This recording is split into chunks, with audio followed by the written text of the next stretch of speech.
Halo semuanya, welcome to The Grid bareng gue Rangga. Gue udah sekitar semingguan ini lagi nyobain Samsung Galaxy Flip 5. Ini bisa dibilang adalah smartphone flip pertama gue, karena sebelumnya gue udah pernah nyobain foldable, tapi yang tipe fold, waktu itu nyobain fold 3. Nah, jadinya Samsung Galaxy Z Flip ini adalah smartphone flip pertama gue yang akhirnya gue cobain untuk make cukup lama. Nah, kira-kira gimana sih kesan-kesan gue make barang ini sekitar selama kurang lebih semingguan? Yuk kita bahas. Tapi sebelum lanjut, jangan lupa subscribe dulu ke channel The Grid. Karena di channel ini kita bakal banyak ngomongin tentang gadget, desain, kreatif, dan teknologi dalam kehidupan sehari-hari. Dan juga kita bakal upload video baru lagi setiap minggunya, oke? Lanjut, kita bahas Samsung Galaxy Flip 5. Oke, Samsung Galaxy Z Flip 5. Kenapa gue tertarik pakai smartphone ini? Yang pertama, gue tertarik dengan improvement-nya yang sebenarnya bisa dilihat dari Samsung Galaxy Z Flip 4 ke Samsung Galaxy Z Flip 5 ini. Improve-nya cukup besar ya, bisa dibilang, terutama ada di bagian cover screen-nya. Nah, sementara untuk yang Galaxy Z Fold-nya dari Z Fold 4 ke Galaxy Z Fold 5, menurut gue improvement-nya tetap ada, tapi nggak sebanyak improvement dari Samsung Galaxy Z Flip 5. Nah, setelah make Samsung Galaxy Z Flip 5 ini selama sekitar seminggu, tentu aja ada penyesuaian-penyesuaian yang harus gue lakukan. Kenapa? Karena sebelumnya gue make smartphone dengan tipe KG bar, yaitu OnePlus 11, dan kemudian pindah ke Samsung Galaxy Z Flip 5 ini. Ada beberapa penyesuaian yang mesti gue lakukan, dan mungkin karena baru sekitar seminggu kali ya, gue masih ada beberapa hal yang buat gue masih belum terbiasa. Yang pertama adalah form factor-nya. Ini bukan masalah form factor bisa dilipat ya, tapi form factor ketika dibuka.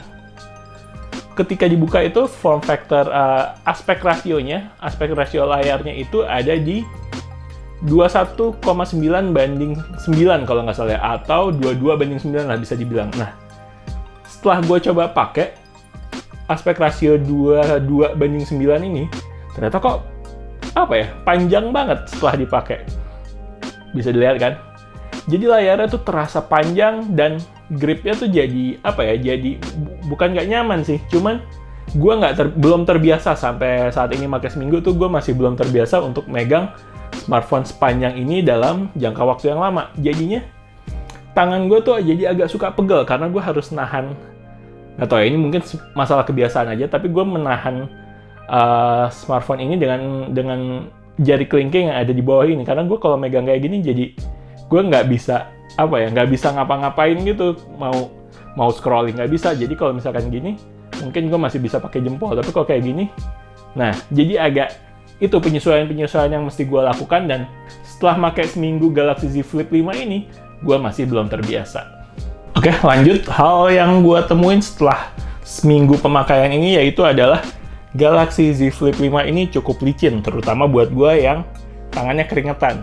Jadi ketika megang itu, nggak tahu ya, gue merasa ini licin banget ketika dipegang tanpa case. Ketika gue nggak makein case kayak gini, gue pegang-pegang, dan ini rasanya tuh jadi deg-degan gitu karena takut jatuh. Tapi akhirnya gue beliin case ya, bukan case mahal sih, case murah-murahan 60 ribuan, tapi nih gue pakein case kayak gini. Ini jadi gripnya jadi lebih enak, lebih nggak licin, lebih firm lah untuk dipegang dibandingkan kalau nggak pakai case gitu. Sebenarnya gue prefer untuk Galaxy Z Flip 5 ini nggak pakai case karena desainnya keren. Dan kemudian ada di case-nya. Untuk case-nya sendiri, ya namanya smartphone lipat ya, smartphone foldable, hampir pasti ada lipatannya karena ya layarnya bisa ditekuk. Ya, layarnya bisa ditekuk, dibuka, nggak mungkin nggak ada bekas ya, biarpun mungkin di di brand smartphone lain ada yang lebih tipis atau ada yang lebih tebal, tapi pasti ada. Untuk teknologi sekarang pasti layar lipat bakalan ada bekas lipatan, yang nggak mungkin nggak ada so far ya. Secara visual gue nggak terganggu dengan dengan case, karena kalau dilihat sebenarnya nggak terlalu kelihatan. Kalau dilihat secara langsung sebenarnya nggak terlalu kelihatan, tapi yang mengganggu sebenarnya buat gue adalah ketika diraba. Ini ketika diraba tuh terasa banget. Gue nggak nemuin problem ini di Samsung Galaxy Fold, di tipe Fold. Kenapa? Karena kalau di tipe Fold, ngelipatnya kan gini. Buka tutupnya kan gini. Apa istilahnya? vertikal krisnya, ya kan? Vertikal krisnya. Dan ketika gue scrolling Galaxy Z Fold itu, gue scrolling di bagian pasti di bagian kiri atau di bagian kanan, nggak mungkin di bagian tengah. Jadinya ya krisnya nggak kerasa. Tapi ketika gue pakai Galaxy Z Flip 5 ini, krisnya horizontal, nggak vertikal, mau nggak mau ketika gue scrolling ya akan berasa di tangan.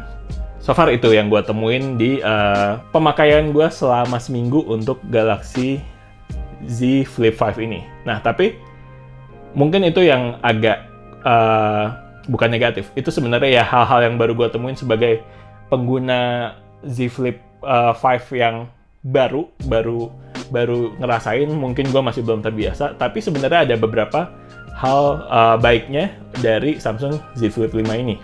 Yang pertama adalah zero gap atau gapnya itu sekarang udah nggak ada. Kalau di Samsung Galaxy Z Fold 4, kemudian Samsung Galaxy Z Flip 4 itu di seri-seri sebelumnya masih ada gapnya antara foldable-nya ini. Jadi antara penutupan fold-nya ini masih ada celah sedikit untuk debu tuh bisa masuk. Tapi di seri Z Flip 5 dan Z Fold 5 itu celahnya udah nggak ada. Ini salah satu desain yang gue apresiasi dari Samsung Galaxy Z Flip 5. Dan kemudian hal yang paling menarik dari Samsung Galaxy Z Flip 5 ini dan bikin gue pengen nyobain yang jelas adalah cover screen-nya. Untuk cover screen-nya sendiri ini berukuran 3,4 inch. Samsung nyebutnya flex window, tapi sebenarnya gue lebih senang nyebutnya cover screen aja ya biar lebih gampang. Cover screen ini sebenarnya fungsinya apa sih? Fungsinya sebenarnya ini semacam kita bisa lihat kumpulan-kumpulan widgets atau aplikasi-aplikasi yang mungkin lebih disederhanakan tampilannya dan bisa langsung dilihat di cover screen-nya ini tanpa perlu ngebuka folds-nya atau flip-nya. Nah, kita bisa lihat kayak di sini kita bisa lihat aplikasi weather, kemudian bisa lihat kalender, bisa lihat apps-apps yang terinstall dan bisa dibuka langsung dari sini. Kemudian bisa kita lihat connection sama Samsung Galaxy Buds atau mungkin TWS Samsung yang lainnya. Lalu kita bisa lihat steps, exercise, dan lain-lain. Stopwatch, dan lain-lain. Nah, secara fungsi mungkin semacam light version dari apps-apps yang biasa kita gunakan dan nggak semua apps secara default, tapi Samsung nyediain aplikasi Good Lock dan kemudian dari aplikasi Good Lock ini kita bisa ngebuka aplikasi-aplikasi yang sebenarnya mungkin nggak bisa dibuka di sini, gitu. Jadi aplikasi Good Lock ini wajib diinstal karena dia bisa ngebuka aplikasi-aplikasi yang sebenarnya secara default mungkin nggak bisa diinstal di layar depannya atau cover screen dari Samsung Galaxy Z Flip 5. Nah, ini sebenarnya praktis banget.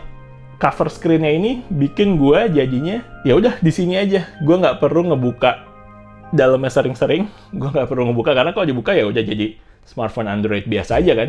Nggak ada something spesialnya. Tapi ketika di sini gue bisa buka Spotify, bisa buka YouTube, bahkan gue bisa buka Netflix di sini. Dan ya Netflix mungkin nggak semua orang yang mau nonton dari layar kecilnya. Tapi paling nggak gue bisa buka Spotify tanpa perlu buka buka flipnya. Itu menyenangkan banget sih. Gue bisa sambil jogging, bisa sambil lari pagi dari sini aja lihat-lihat Spotify, kemudian buka aplikasi exercise gitu dari sini aja. Bener-bener nggak perlu ngebuka flipnya untuk akses aplikasi-aplikasi. Tapi gue nemuin beberapa mungkin masih bug atau ya belum sempurna lah untuk aplikasi Good Lock-nya ini untuk ngebuka aplikasi-aplikasi yang udah gue taruh di sini. Contohnya adalah gini. Gue buka aplikasi Smart Life. Masih kayak gini. Kemudian contoh lagi gue buka aplikasi Bayu. Gue buka di sini. Nih, gue kasih lihat ya. Tuh, UI-nya masih berantakan. Jadi sebenarnya mungkin secara aspek rasio, nggak semua aplikasi bisa dibuka di sini, tapi aplikasi Good Lock itu force atau memaksa supaya bisa dibuka. Jadinya ya mungkin ada yang berantakan, ada yang masih ngebug, nggak bisa dibuka, dan lain-lain. Mungkin nanti seiring waktu berjalan akan ada update-update untuk supaya aplikasi-aplikasi ini bisa berjalan dengan lancar. Semoga segera keluar. Tapi buat gue sendiri sebenarnya gue udah cukup puas. Ya bisa lo main game di sini, tapi buat apa sih? Mendingan langsung lo buka layar dalamnya yang lebih besar untuk main game ya. Ya banyak yang nunjukin, wah bisa main game di layar cover screen-nya, tapi ya gue mikir buat apaan main game di layar cover screen-nya, jelas nggak puas juga kan. Oke, mungkin itu dulu first impression gue buat Samsung Galaxy Z Flip 5 ini. Gue nggak bahas performance, gue nggak bahas kamera, itu nanti aja lah, nanti di review lengkap, karena ini emang bukan review, gue cuman bikin apa sih yang gue rasain dengan make Samsung Galaxy Z Flip 5 ini dalam seminggu, penyesuaian apa yang harus gue lakukan gitu.